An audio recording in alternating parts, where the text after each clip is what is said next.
You're tuned in to the Ross Tucker Football Podcast, guiding your gridiron journey, none other than your host, former NFL lineman, Ross Tucker.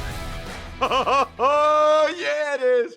But it's not just any Ross Tucker Football Podcast. It is a Monster Monday. It's presented by DraftKings. It is a new week with the Ross Tucker Podcast Network. We'll have a college draft podcast with Emory Hunt today, talking about kind of his tier 2 quarterbacks, if you will. Emory's always good, by the way, for some hidden gems. Definitely make the college draft part of your listening or viewing repertoire. YouTube.com/Ross Tucker NFL, or part of the DK Network. You can check me out on social. I really appreciate those of you that do, at Ross Tucker NFL, Twitter, Instagram, Facebook, TikTok. Rating and reviewing the show is huge, which is why anybody that does that has a great chance to be the Spread the Word winner this week. Rate and review the show anywhere. Apple Podcasts, Spotify. Send it to me in an email. It's such an easy way to win a signed press pass from your boy, Ross at RossTucker.com. You can also just take advantage of any of our amazing sponsors. We got a bunch of good ones. WestShoreHome.com/Ross is a goodie. And send that to me, Ross at RossTucker.com. Very fired up, by the way, for today's guest. I think everybody's still surprised Mike Vrabel's not a head coach in the NFL. Bill Belichick's not a head coach in the NFL. There were certainly some trends that went down this year. Our guy, Mike Lombardi from the GM Shuffle podcast, he's got thoughts.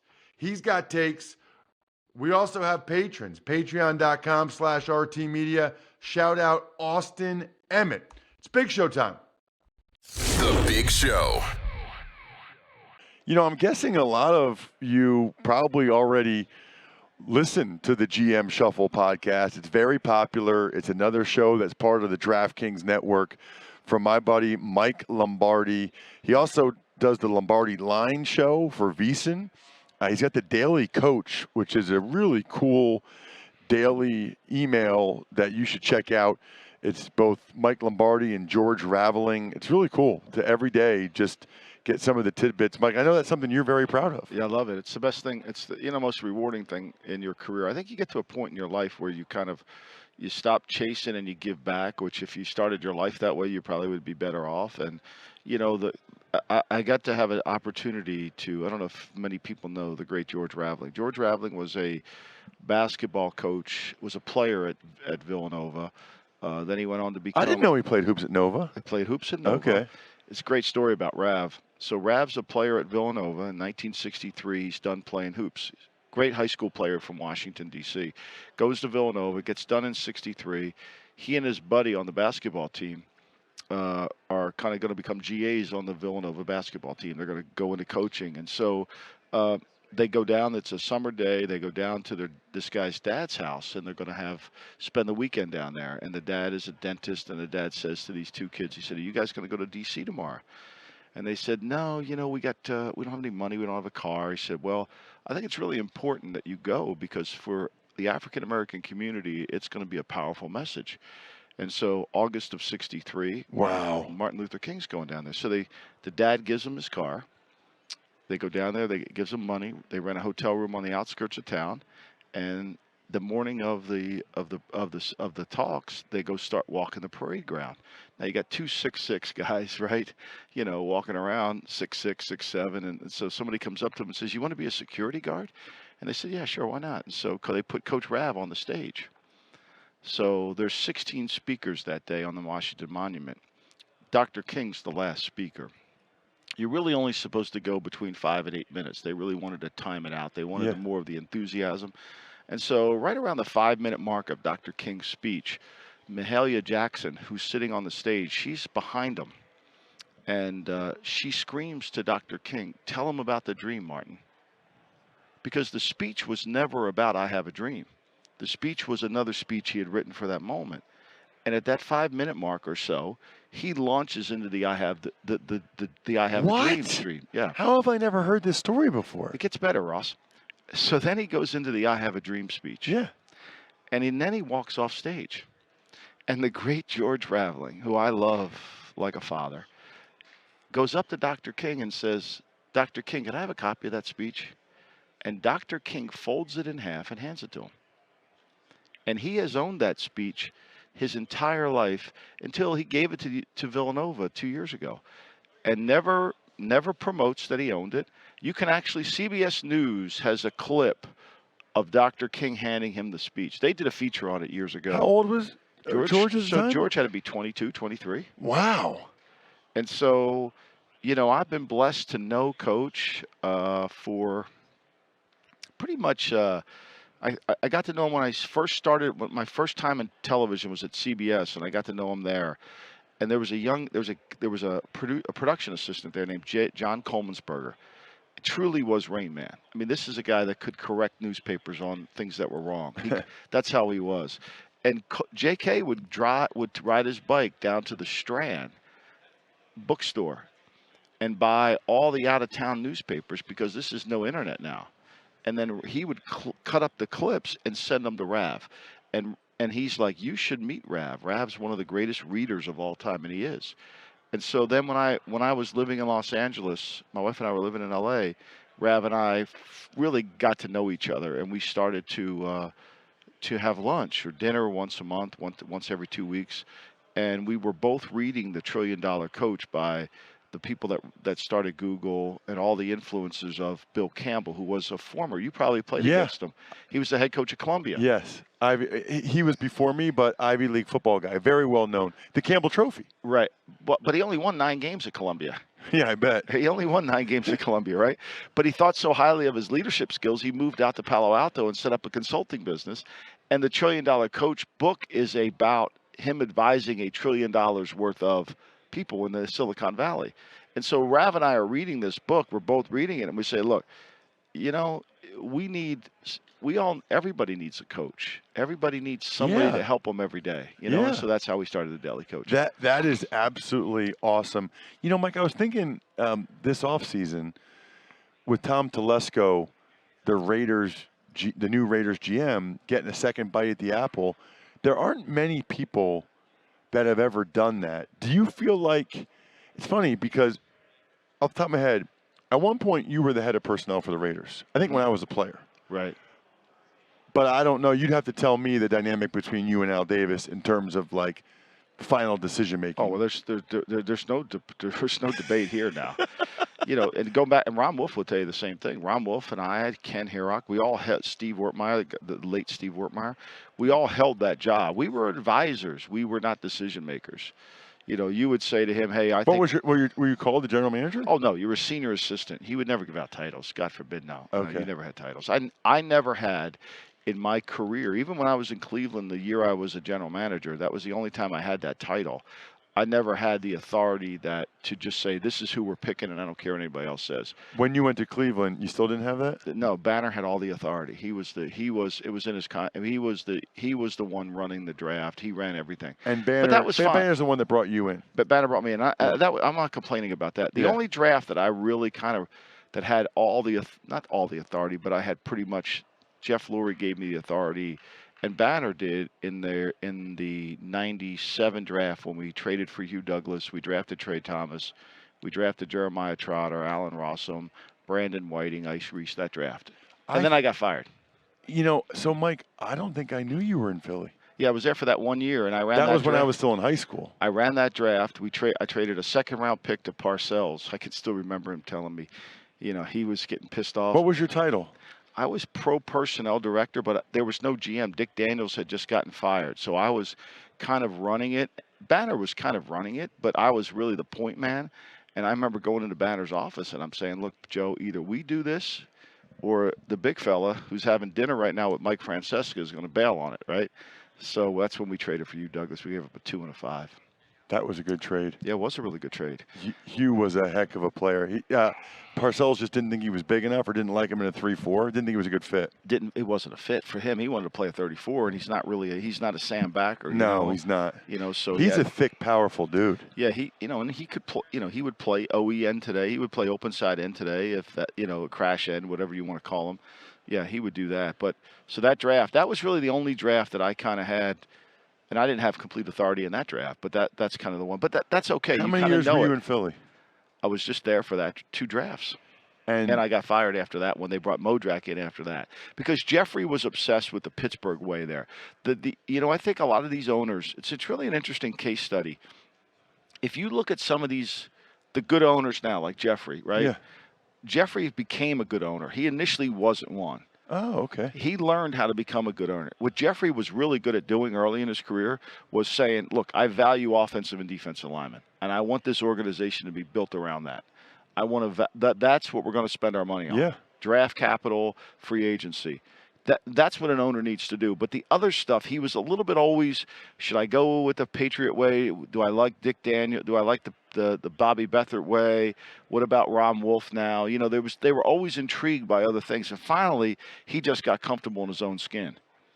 And I think what Kraft said at Belichick's press conference, he said something really important. He said, I didn't know I wasn't very good early in my ownership career because I listened to too many people. And I think that's what David Tepper is.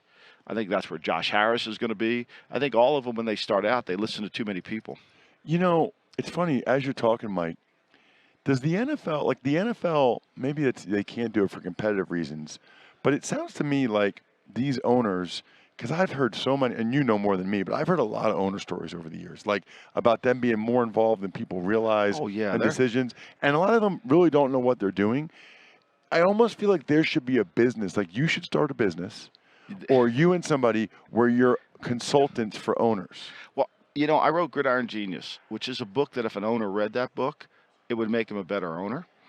And so I thought that when I wrote that book, I would get a lot of people would call me. I've sent that book to some owners, but I don't think they read it. I've gotten a lot of basketball people have read that book and listened to the podcast and do that call me and help and want me to consult and do that. The football world thinks they do all that. The basketball world, the baseball world, I probably have more consulting gigs in baseball and basketball than in football. I have a couple in football, mostly college, but I think they kind of think they know it, or whoever's advising them or telling them don't read that. That's garbage. Right. That guy doesn't know what he's talking about. Right. So, which. And that's really the deal, right, Mike? Like every owner has somebody that they trust or close to them or whatever that basically is in their ear, and that person's very, very important. Well, yeah. Let me just read you something here. So, in 1975, Bill Walsh was interviewed with Paul Zimmerman. They had an interview, and they were discussing the world of what was happening in the NFL. And Walsh was talking about, all the things that go on in the NFL. And this is the beginning chapter that Zimmerman's book, which you should read. It's hard to get. It's called The Thinking Man's Guide to Football. It was written in the 70s. And this is Walsh's quote. At the top of the club, you've got the owner. He doesn't have the knowledge he should have. He's knowledgeable of business. He's made money. He's made it quickly. He wants to do things quickly without quite knowing how. In the middle somewhere is the general manager. Nobody knows what he's got in the position. He's firmly with the owner, his comfort zone, and he demands quite a salary for doing very little. Then there's the personnel guy, a frustrated coach. He justifies his position by sending scouts out to look for talent. That's when then it's the coach who's there working 12 hours a day watching tape. And the three of them sit with the owner, the president and the general manager sit with the owner and tell the owner what's going wrong, and it's always the coach's fault. Right. That's 75. Because that's almost 50 years ago now. And it's true today. Yeah. This is what happened in Atlanta. Yeah. This is why Belichick's not a coach in Atlanta. Terry Fontenot and Rich McKay convinced Arthur Blank that, this is what we should do. Do you think – so is it fair to say Belichick overplayed his hand? No, I don't think he overplayed his hand. He was honest. He just went in and said – see, I think what happened in that situation is very simply Arthur flew him down. He got on Arthur's yacht. They started talking about who is Bill? See, there's this narrative that Bill's this – dictator from some country that wants to come in and just take over the world, And so there's certain things that a coach wants and has to have, right? Like, for example, Atlanta has no workout bonuses in their contracts in terms of for off-season program. Right. Well, that's really important to a coach. He wants the players there to work out. He wants incentives to build the team. It helps your culture. It also helps to drive. It unifies the team. You're getting guys to work out. It helps player development too, right? Well, if you don't have that in your contracts, guys don't have to show up. Right. There's no incentive for them to come in there. That's Right. okay. I'm not getting paid to do this. Why? So, is that being power hungry? No. Okay, so but that's something he would I've want. heard you say that this offseason that that guys like Belichick and Vrabel aren't power hungry, they're culture hungry. They want to build their program, right? They want things done in a certain way that's in the best interest of building a team. But don't you understand, Mike? Like if I'm Fontenot or Rich McKay, this is actually what I think the biggest problem is with the NFL.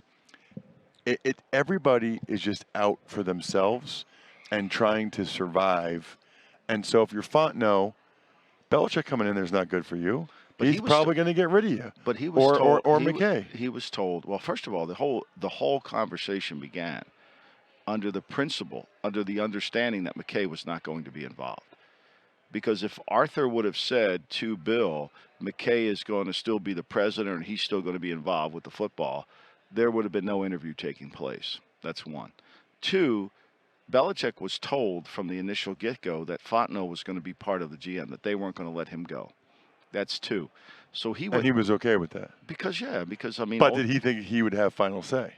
Well, I think he thought he would have final say over building of the team. Right. I mean, he wasn't, and then he would want Fontenot to go pick players for the systems and the beliefs of what he thinks. Right. So football and baseball, we're different sports, right? You can play third base for the Mets, and play third base for the Yankees in the same day. Yeah. Okay.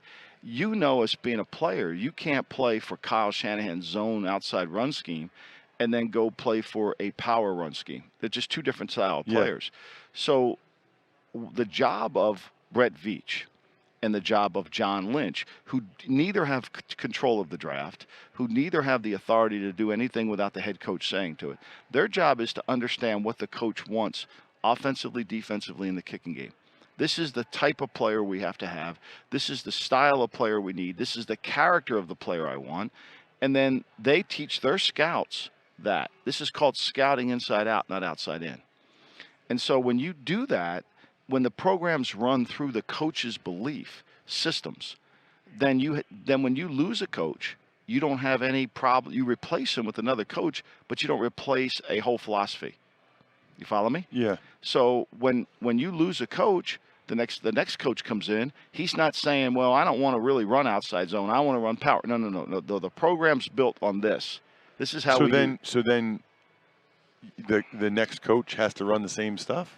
The next coach teaches what's been going on. Like he's not an independent if you were in business and IBM hired a middle manager, would the middle manager change IBM's culture and structure? Of course they wouldn't. It would be ridiculous. Why would it be in the NFL? So if I hired a running back coach, he's going to tell me now what runs we're going to run. That's where Pittsburgh's so good. Pittsburgh has a philosophy, right? They have a philosophy on what they want to do, how they want to pick, where they're going. You could say, they've been worked out. But when Mike walked in there, that philosophy, he helped build more to it. And then you scout inside out. Then you start looking for players. The FBI never goes to the phone book to look for a serial killer. They have a profile. Well, good teams that have good teams, they have profiles for every position. And that profile is not predicted by the running back coach or the receiver coach. That's predicted by the general manager and the head coach working together on a philosophy. That's how you win in the NFL. You can't do it the other way because what happens is you lose a coach, he goes somewhere else. It's like in recruiting. If you let the coach who's recruiting Orange County and he leaves and he picks all the players, then the next guy comes in, he can't get ahead of the game because now you got to replace that guy. So it starts at the top. That's why you win. That's who wins. Teams that have that. That's not power hungry. That's called player development. This game, the Super Bowl that was played was a testimonial to Walsh's idea of organizational culture. The way both organizations are set up were completely from the dynamic of Walsh. Scout inside out. The head coach control the philosophy. People work. The information goes through a pyramid. It goes upward. It isn't collaborative. It's information being shared through the line. Were you really surprised that Vrabel didn't get a job? Shocked. I was surprised Vrabel lost his job. Like, if you were sitting in a room and you said to me, how am I going to get a better coach than Mike Vrabel? Unbelievable. Well, but and based on what do they think Brian Callahan's better? Based on what? Well, Grant Carthon's running the team. Brian Callahan's in a really tough spot. He's got to run the team. He's got to coach the Brian Callahan's job is to make Will Levis a better player. Period. End of story. That's Right. it. That's his job. He's a head coach in name, and and he's going to coach the team. And I've seen him since he was a little kid, and I hope he does great. I really do. And getting his father in there was tremendous for him. I thought that the Browns should have tried to get a draft pick for him. They should have. Position coaches are way more important than people realize. Well, there's certain position coaches are. Good ones. Well, good ones are always hard to find. But look, if you're again, let's go back to organizational philosophy. You pay offensive line coaches, you pay defensive line coaches, you pay offensive coordinators. There's really about 5 positions that matter on the coaching staff. 5. The 2 line coaches, the secondary coach, the quarterback coach, coordinator, and the coordinator, and then the special teams coach. I would argue, Mike, in my experience, I think running back coach matters more than you think. I can remember one year the running backs were not good in pass pro. Not good. We got a new running back coach. It was the same running backs. The next year, they were on it. I mean, it was a noticeable difference. That's the coordinator's job. That's the coordinator's job. To make sure that that's right. They know who their blitz pickup is. Because that new running back coach probably didn't. He was taught how to teach running back. I went to the airport to pick up Sherman Lewis. I was working at the 49ers, 19-something.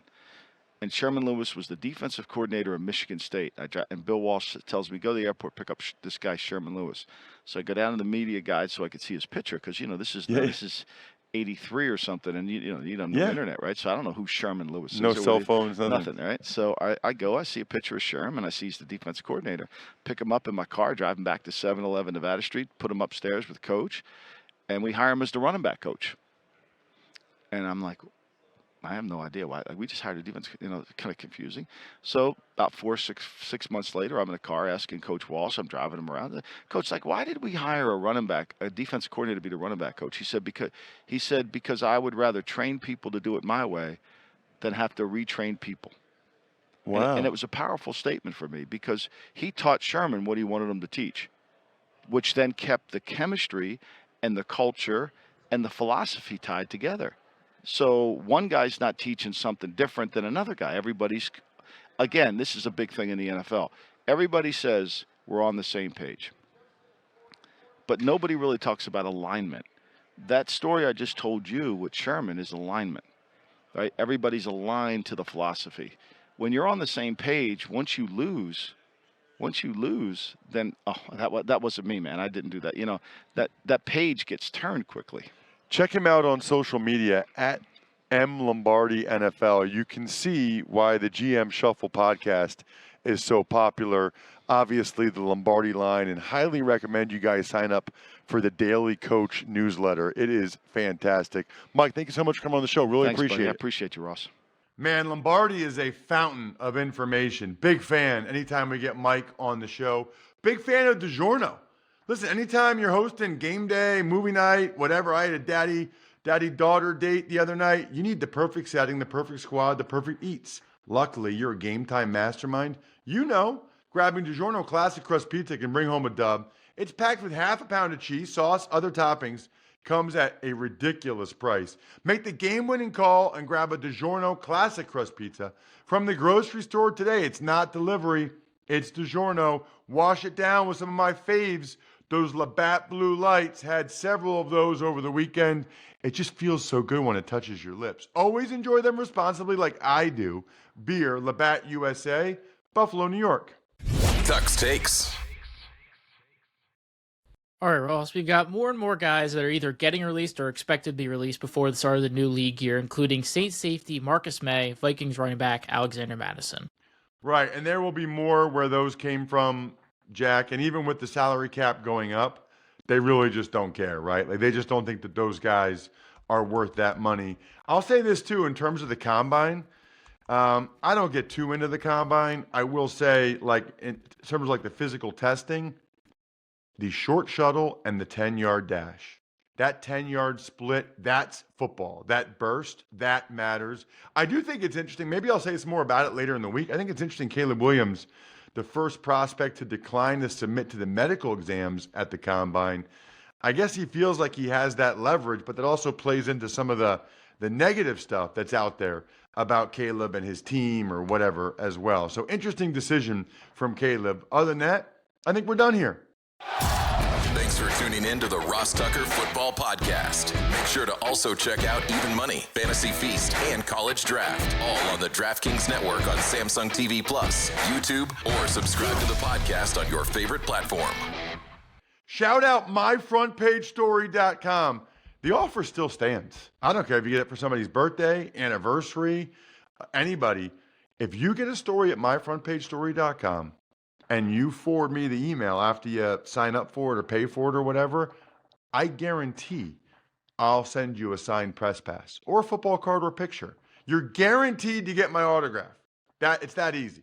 I love BackOfficeScheduler.com, SteakhouseSports.com, HumanHeadNYC.com, Sporticulture, and Pizza Boy Brewing.